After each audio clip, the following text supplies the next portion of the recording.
Welcome back to Waking Up with Mindful Serenity Yoga with Nancy. And we're going to continue answering questions from the jar. I'm going to do my best to answer a question within a 10-minute time frame. The last several videos have gone way over 10 minutes, and I apologize for that. It is my intention, for my benefit, to complete it within 10 minutes so that I can round down what I want to say into a way that I can absorb it better. So every question I answer is basically, hopefully it will help other people, but it's also to help me assimilate all the wonderful learning that I've done over the course of the last 25 years or so, related to yoga and related to other things to do with consciousness.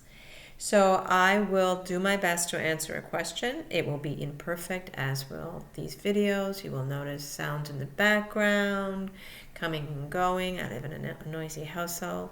You'll notice my appearance. Right now I have an eye that's more than a little wonky. I've been having trouble with this eye off and on for a few years now, and some days it gets really bad. I'm not quite sure what it is. I'm looking after it. I've been to an ophthalmologist and all that, so whatever. It doesn't seem to be anything too much, but it can be very annoying, affecting my vision as well. So I'm going to read a question from the jar. I've already pulled it out a few seconds ago because I wanted to be able to read the tiny writing. So I'm going to read the question that I pulled out, and it was, how do I handle my anxiety? It's getting out of control. I can't get it to relax enough for me to function like normal people. How do I handle my anxiety? It's getting out of control. I can't get it to relax enough in order for me to function like normal people. So I'm going to start that timer. And there's a few things I want to address right away from that question. Anxiety, as we know, is one of the many facets of fear, and we live in an epidemic, I think, of anxiety right now. We see so many people experiencing anxiety, and it can be almost debilitating. It can keep people functioning from living full lives. With anxiety, there's a sense of a lack of safety and security, and we feel like we are in danger. And that anxiety stems biologically, of course, from the primordial brain or the amygdala being oversensitive and overvigilant to any potential threats that are out there. It stems from our perception of threat. Instead of seeing threat as the mother lying on the Serengeti plain that's facing us, we see threat in many other things, like the way a person looks at us, the potential I might have to go and speak in front of people, what might happen, what is happening. And anxiety has a lot to do, I believe, with our samskaras, what we stored and stuffed inside us as impressions, the psyche's impressions over the years, how we've experienced our past, as well as a very biological component related to anxiety. So regardless of why we have anxiety, we tend to see an overabundance of it lately amongst especially our younger people. So this individual is saying, how do I handle anxiety? They want to function like normal people. And whenever I hear that word normal, especially related to people, I just want to say, normal is not necessarily healthy. As a yogi for 25 years, I've really done a great deal of introspection into the human mind, my own disturbed mind, to see that what we deem as normal is not necessarily healthy. In fact, most of us operate at a very unhealthy level. We operate in the way that we suppress and repress and deny our way through life. We resist what is, and we stuff down what we really like and what we really don't like. And they form samskaras, or these impressions within us, that are like very cloudy clouds over a beautiful, spacious blue sky. The consciousness of who we are is that blue sky, but now I can't see clearly what is happening around me and in me because I'm loaded down with this cloud cover of samskaras, they're known as, and in the yogic world, these stuffed impressions, and I'm seeing through them. So I have, for example, energetic pain related to something that happened to my past stored inside me. I don't want to experience it again. Something similar comes along over here in the outside world. Someone says something to me. Boom, it triggers what's in here. This comes up, this comes at me, and next thing I know, I'm overwhelmed with emotion. So as human beings, what we tend to do, especially when it comes to anxiety, is try to push it back down, stuff it down, and keep it down, because the feeling of it is so uncomfortable and so unwanted that we try to keep it away from conscious awareness. So what we're pushing away is the experience here in anxiety, that triggering thing, and we're pushing away the emotions that are coming up. So we have a lot of this, a lot of our focus has to go into keeping this down. And when we suffer from anxiety, we tend to have a very limited life because we're so busy protecting ourselves from triggers, and there's potential triggers for anxiety all around us. And we're trying to protect ourselves from experiencing this, to keep this from coming up, so we're constantly pushing it back down as we try to manipulate the world around us.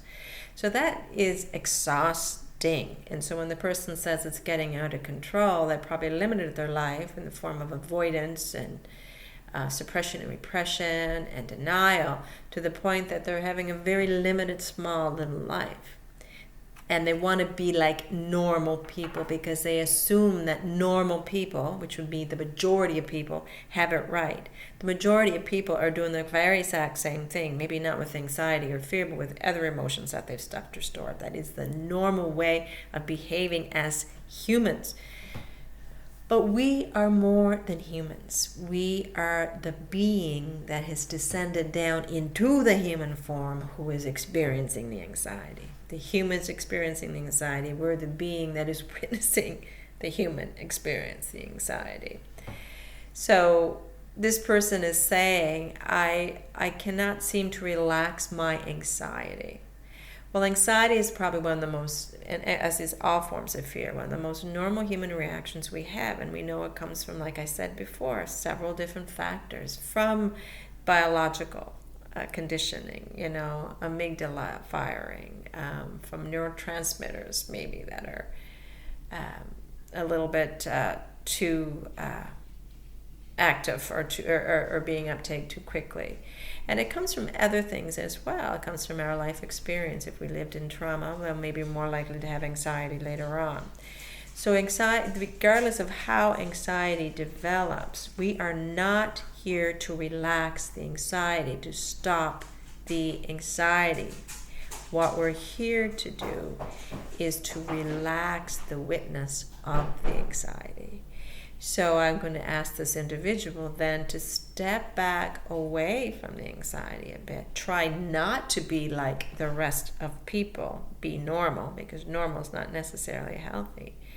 And instead of putting all your focus onto relaxing the anxiety, you relax. You relax. Well, we can relax as the human component. You can relax your body by learning relaxation techniques, especially when you're not anxious or not triggered. Those are the best times to learn these relaxation techniques, so we can use them at times when we are triggered. Progressive muscle relaxation, several yoga relaxation techniques that you can use. You can just practice relaxing the body, so that when we are triggered, we can get the body to relax again. So we're not asking you to relax the anxiety, and I guess that's the big thing. If you accepted the anxiety as an annoying friend that was hanging around, chirping in your ear nonstop, manipulating you, trying to get you to do things, because it was fear-based, and you kept listening to this friend and doing what it was asked, you're not going to have a life of your own. So I'm not asking you to punch this annoying Annie, as I call her to people I know who have anxiety, in the face. You're just going to recognize that it's there, recognizing how annoying it is, recognizing what it's doing to your life, recognize how it feels. We're not denying it or suppressing or repressing it or pretending it's not there. What we're trying to do is just feel it and experience it and allow it to be. We're not getting it to relax. It won't relax. It's seeing any emotion in the body, anything we experience. It's just meant to go in, be experienced, flow back up, and be released. But when we're using these defense mechanisms of avoidance that we tend to use with anxiety, avoidance, denial, suppression, and repression, we're pushing it down. And then we stuff more and more things on top of it related to our desired prevent triggers here. We're stuffing all the unpleasant on top of it. So we have this thick glare of samskara, anxiety-related samskaras, and we're trying to, and these things are all trying to just come up and go out, but we're holding our hands down on top of them, keeping all our energy and our focus on these things, pushing down. Our whole life becomes about anxiety, when anxiety is never something we are. It's just something we are temporarily experiencing. Like all emotions, it just comes and goes. Like all phenomena in life, it comes and goes. But the more we push it down, we're keeping that anxiety and clinging to it and holding on to it so that it cannot come up and pass out. And the energy it takes to do that is extraordinary. And still we're being triggered by the outside world, so this anxiety keeps coming up. We're still feeling it. We're dealing with the triggers out here which are unpleasant, and we're dealing with these several layers of samskaras coming up at the same time. And it's overwhelming, right? So what we need to do is allow this to come up, allow the top stuff to come up. First of all, don't stuff any more down. So instead of reacting to an anxiety trigger in the habitual way that we do, we gotta say, okay, this is unpleasant. This is causing anxiety with me. Instead of running from it, which is usually the norm with anxiety, we avoid or run from it, numb from it. We're just going to sit with it and recognize it. And even though it's unpleasant and painful, we have to realize that by stuffing it on top of all these, we're just creating more and more layers, and it's just going to be more suffering in the long run, more anxiety in the long run. So if we can deal with this little anxieties and not stuff them on top, then the top layer here can start coming up. Then we recognize it when it comes up.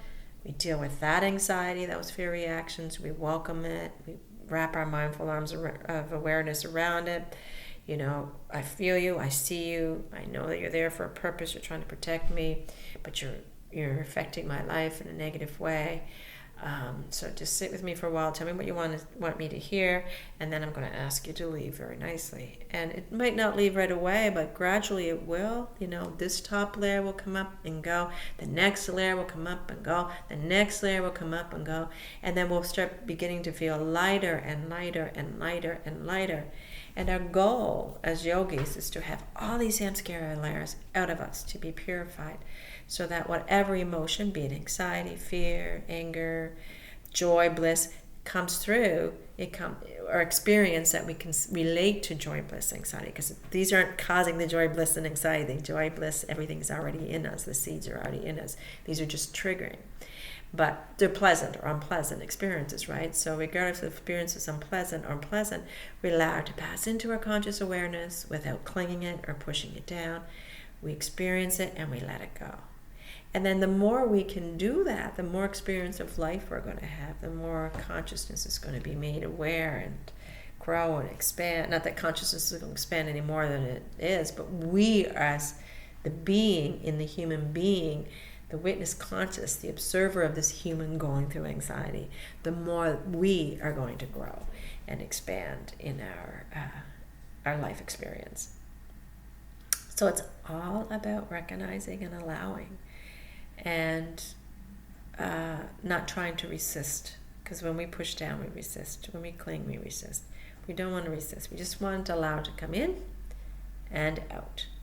And the stuff that's already stuffed in there, we need to clean out and store out. And it will come one layer, top layer down to the bottom layer, one layer at a time.